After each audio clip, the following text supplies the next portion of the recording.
But you're educating me because I was going around saying that there's nobody's pro-abortion. But Right. I'm wrong about that. Right? Right. You are pro-abortion. 100%. Oh. And why wouldn't someone be pro-abortion? That clip, the goal was female autonomy. The goal was not forcing women into forced births, because statistically it just doesn't work. The goal was outlawing government control, not an outright dismissal of the sanctity and acknowledgement of the realness and beauty of human life. So I'm sorry, Vancy Boy, but we don't want to have theoretical fundamental exercise experiments with people who haven't shown a track record to care about women, and not care about them in a way that upholds and supports your narrative about who and what they are and how they should support you, but care about them as fellow human beings with autonomous experiences and emotions. Welcome back to the Bastion of Critical Thinking, family. I'm so happy to have you back with me today. And if you're new here, welcome. Have a seat, make yourself comfortable, make yourself at home, because today we're going to be talking about something that's really uncomfortable. Well, not for me, and I hope not for you guys, because y'all are critical thinkers. And so we don't shy away from difficult conversations. But if you are kind of new here, then maybe it will be uncomfortable for you.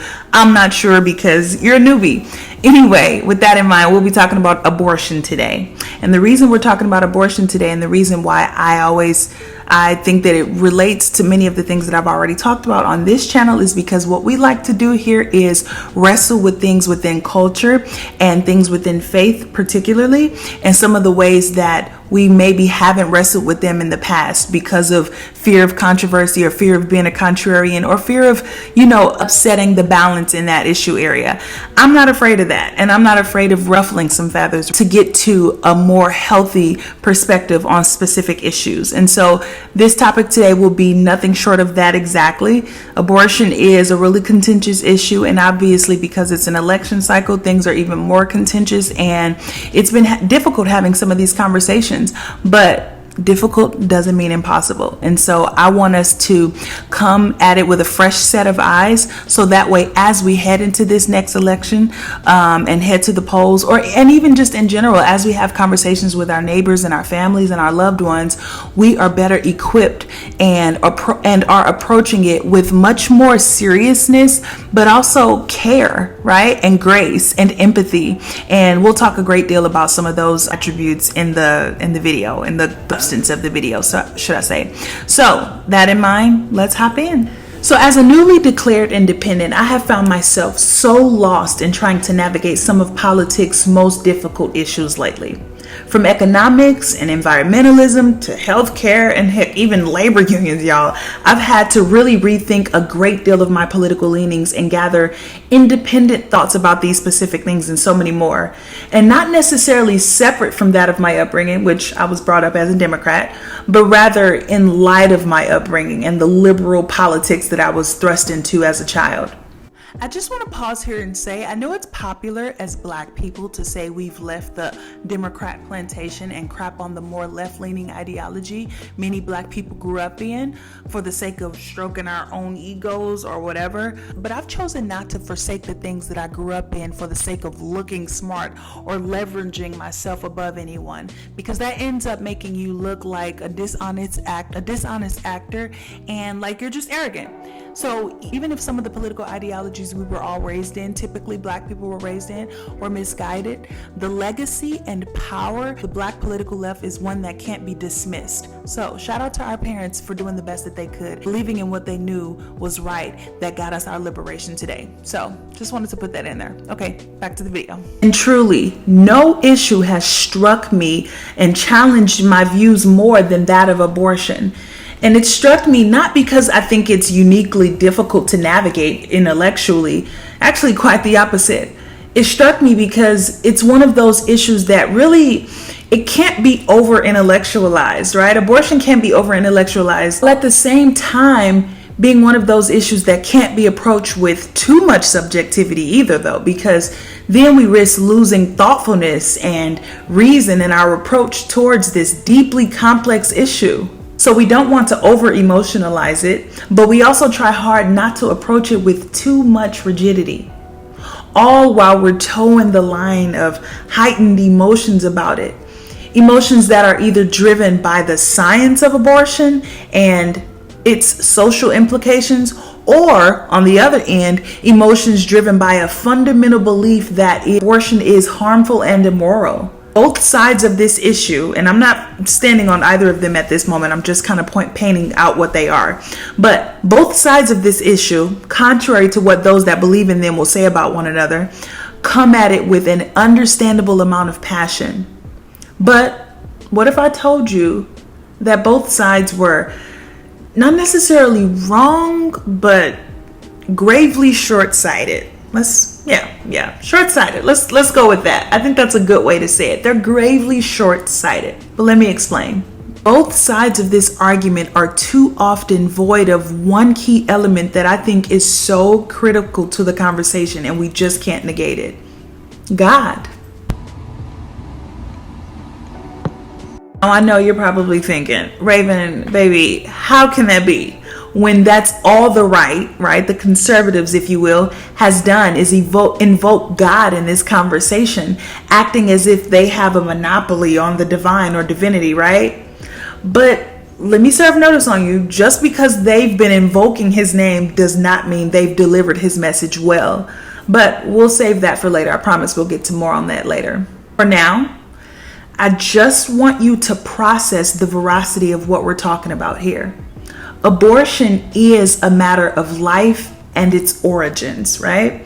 So regardless of where you fall on this issue politically or otherwise, there is no denying that a zygote is the origin of human life and has the potential to develop into a full functioning person through the vehicle of a woman's body. That is just an objective fact. Since God is the originator and designer of this process, don't you think it prudent to consult him in our never-ending discussions about how best to approach it?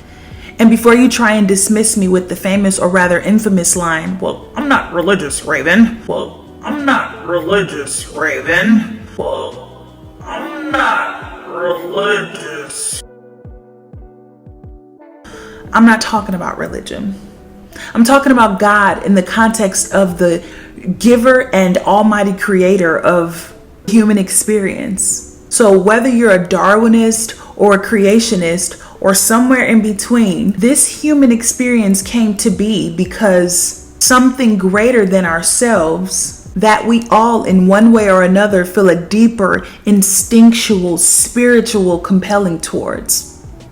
So with that in mind, no matter if you subscribe to a particular faith system or not, human life has an origin in a greater force. Thus, when having conversations about how best to approach stopping and starting it, we need to consider seriously forming thoughts from that place before we contend with our own mere human and temporary thoughts about it and about life. On both sides of this argument, if we're being honest, we've done a poor job of doing this. Conservatives walk around acting as if they have the moral high ground, all while too far often ignoring the real lived experiences of the children and parents who are already here and the real life implications, especially of a world of forced births. Nobody is trying to live in a world of forced births, which we'll get to more on later. But then on the other hand, there's liberals who also far too often discuss the issue of abortion as if it is solely a scientific debate that can be won and lost solely with facts and reason alone. All while finding vile and shameful ways to dismiss the ultimate fact in the equation due to its inconvenience, right? Which is simple yet profound.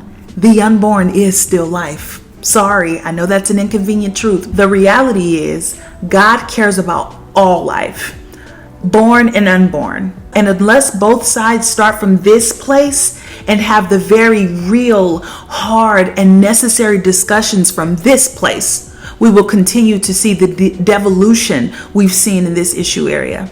So today, what we're going to be doing is talking about just that, how both sides get this wrong, and what I think is a plausible way forward if we want to see some real traction in this issue area, at least on a social level, but arguably I think we could see one on a spiritual level as well.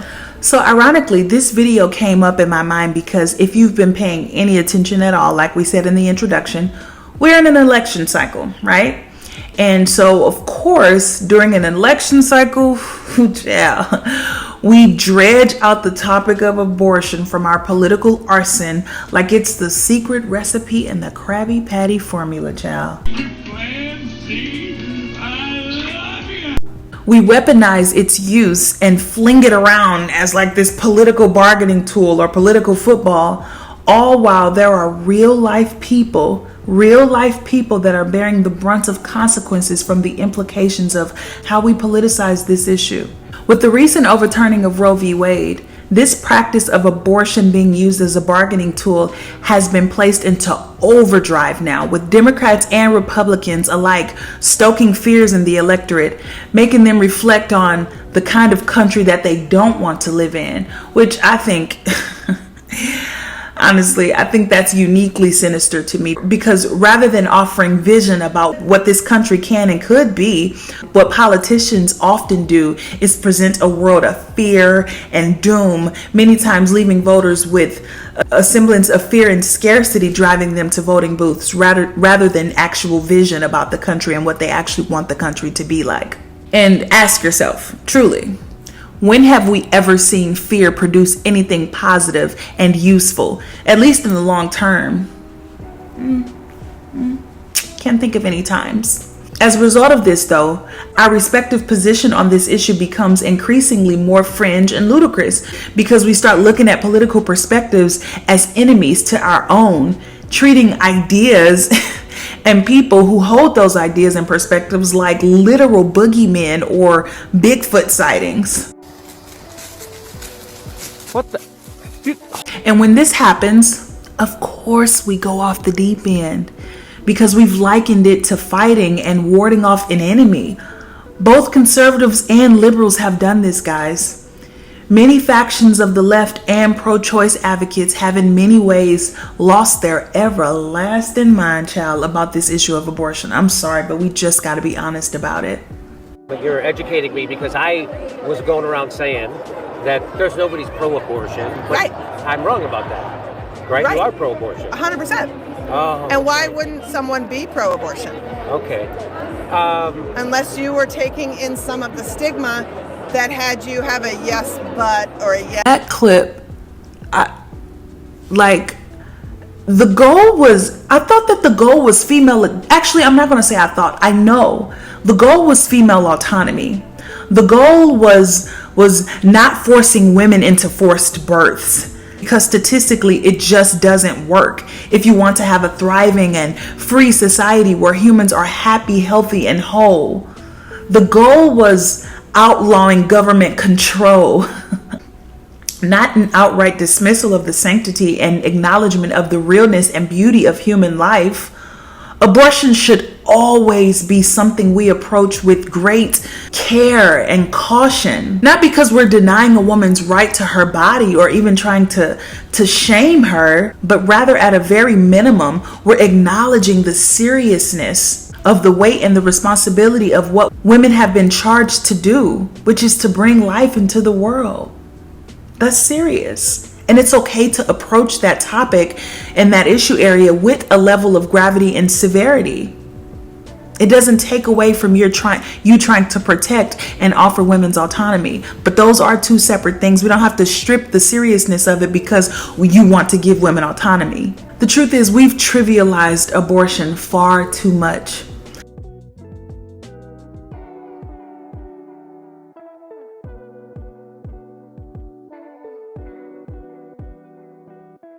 That's one of the few cons of automating our society to the extent that we have. And I am obviously pro-automation, right? I'm glad for the developments that we've been able to make. I think a society is an arc, so it's supposed to develop forward and progressively.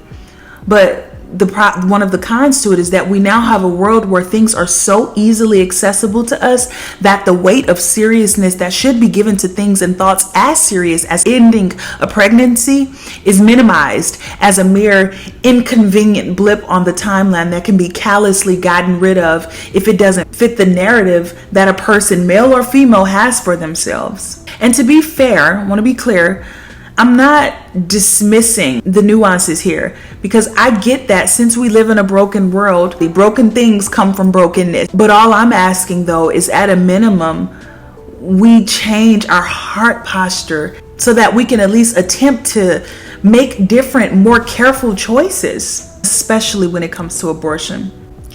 Abortion, and I want to say this clearly and unequivocally here, abortion is not and will never be this small, inconsequential thing.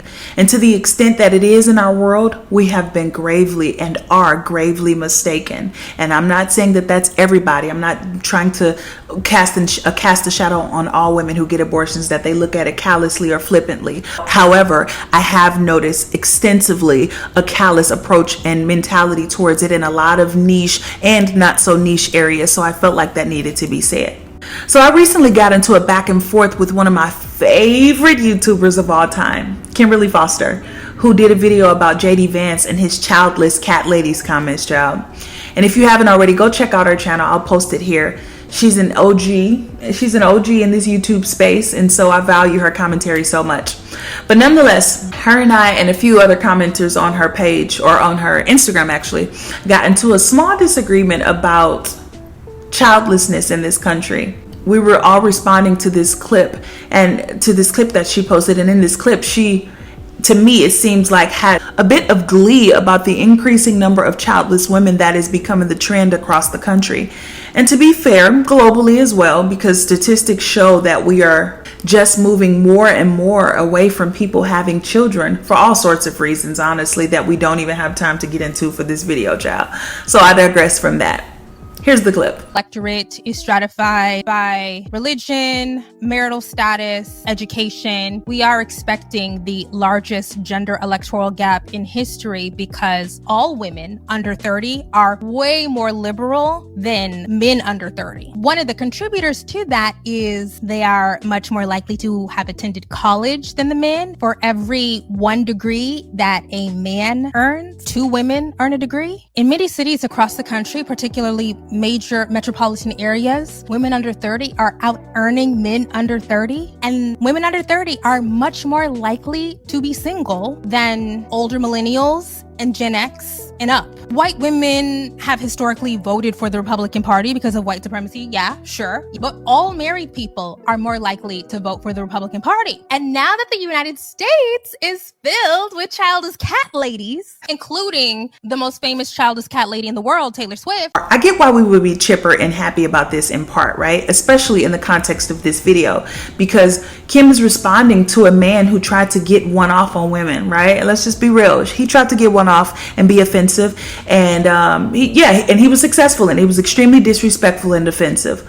But if we're being honest, we still have a responsibility to steward our messaging well. And when I say we, I mean those of us who are pro-choice, those of us who understand that a world filled with people forced to bear children that they do not want or cannot have is a world we do not want to live in.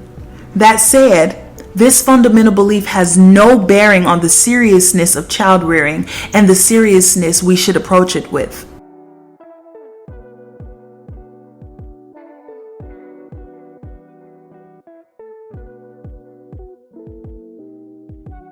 I think the comments speak for themselves right here, so I could say more, child, but we would honestly be here all day, and I can't. So let's get to these publicans. JD Vance was asked whether a woman should be forced to give birth, even if the pregnancy was the result of incest or rape, and here's what he had to say. Look, I think 2 wrongs don't make a right. At the end of the day, we're talking about an unborn baby. What kind of society do we want to have? A society that looks at unborn babies as inconveniences to be discarded? Should a woman be forced to carry a child to term after she has been the victim of incest or rape.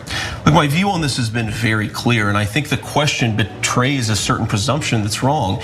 It's not whether a woman should be forced to bring a child to term, it's whether a child should be allowed to live, even though the circumstances of that child's birth are somehow inconvenient or a problem to the society. The question really to me is about the baby. We want women to have opportunities, we want women to have choices, but above all, we want women and young boys in the womb to have the right to life. Y'all want to know what bothers me about this clip so much? It's that it does such a great job at explaining what I think, again, is a fundamental thing we should reassess as a society about abortion. But it does so on the backdrop of a man working for and promoting a political party and ideology that has been so vitriolic and damaging to so many people.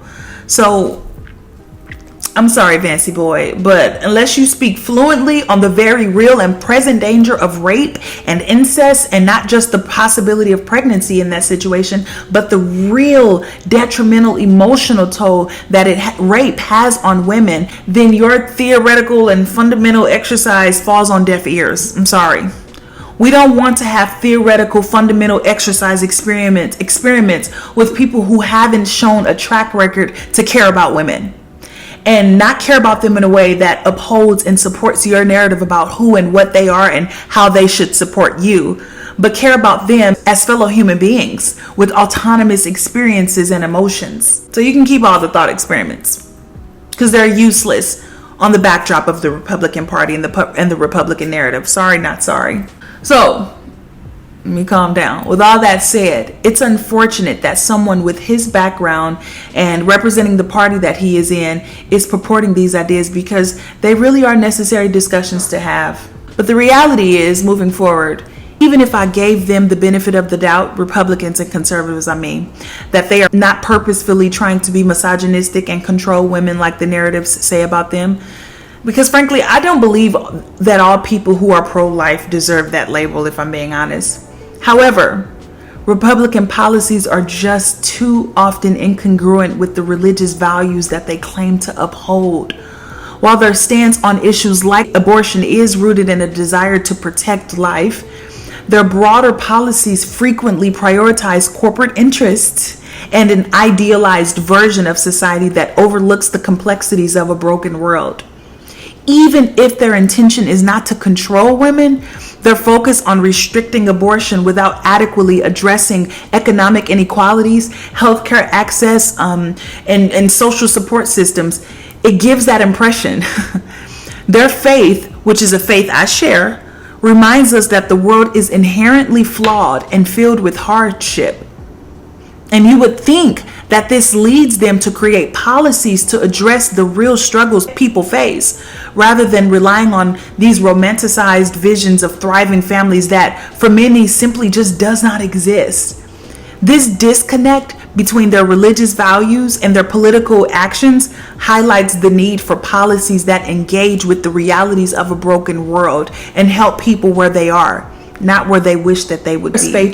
Whether your faith or your spiritual beliefs compel you more towards the plight of the mother who has to carry the child to term and bear the brunt of the responsibilities of raising a child, or yours drive you to be more concerned about the life of the unborn and the sanctity of life. What we all must acknowledge is that these are two sides of the same coin.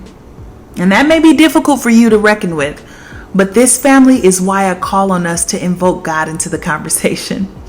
I know historically he's been used as a means to stoke controversy, but I can assure you, God is the great equalizer. Invoking God into the conversation about abortion allows us to approach the issue from a moral and compassionate standpoint, one that really transcends mere political or ideological debate.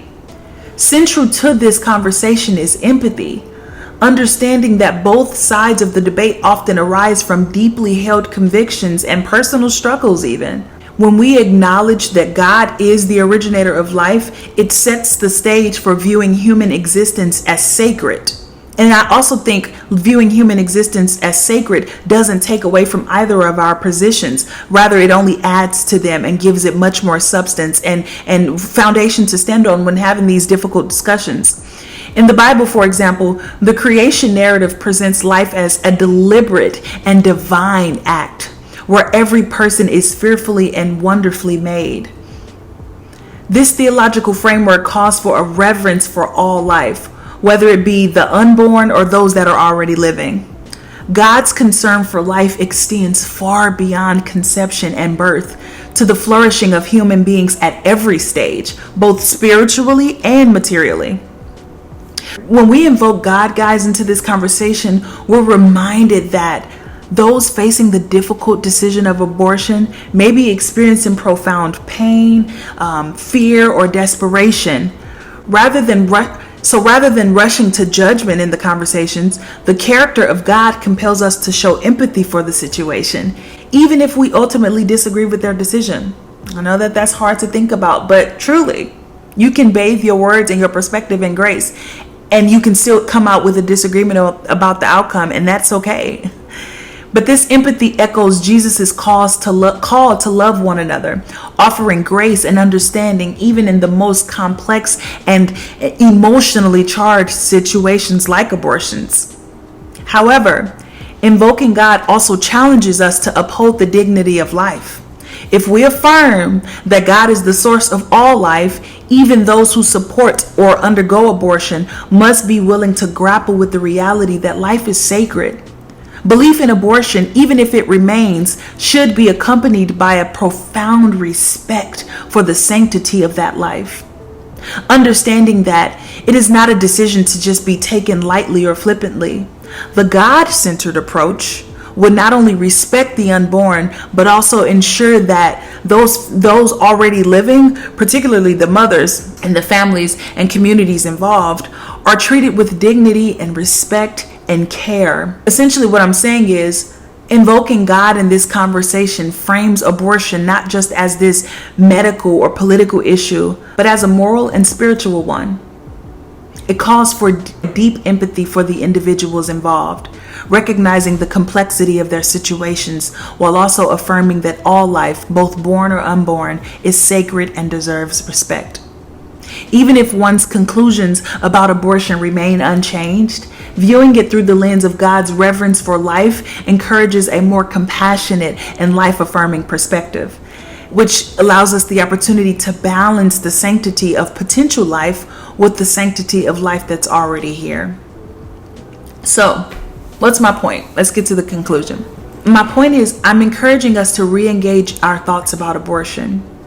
No matter what side of it you stand on, start and finish with empathy. God is the arbiter and our model of what true empathy looks like and what true empathy is.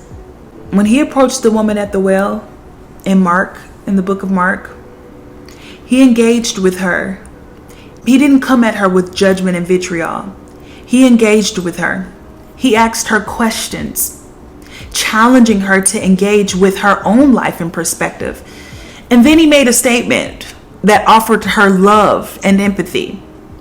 This is because he started from the place of recognition that the world is broken, and thus he had to approach her from that lens. Not frustration because her and her behaviors became products of that very brokenness, but he started with an understanding that since the world is broken, I know that this woman who is also broken will have displayed and has displayed behaviors of brokenness. He started from that place. But when we don't start our discussions about abortion, and really any issue, from that place of recognition that the world is broken because of sin, political perspectives that don't align with ours are liable to push us to extremism, because we become so tethered to our ideology, and then we develop anger towards one another rather than holding fast to our convictions, no matter the other person's thinking.